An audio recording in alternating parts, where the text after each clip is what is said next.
If it's depending on the Breslow depth, which is the thickness on the biopsy, sometimes it's just an excision that I do in the office. So the margins depend on that depth. We'll talk about that. It ends up being a pretty big excision.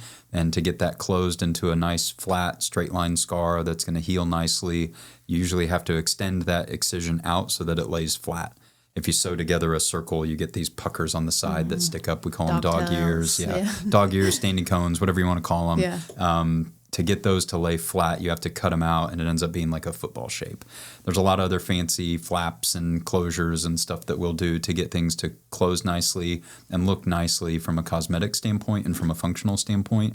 But usually the short answer is we just need to cut this out and be done with it. When you get into more complex melanoma care, that's usually dependent on the depth.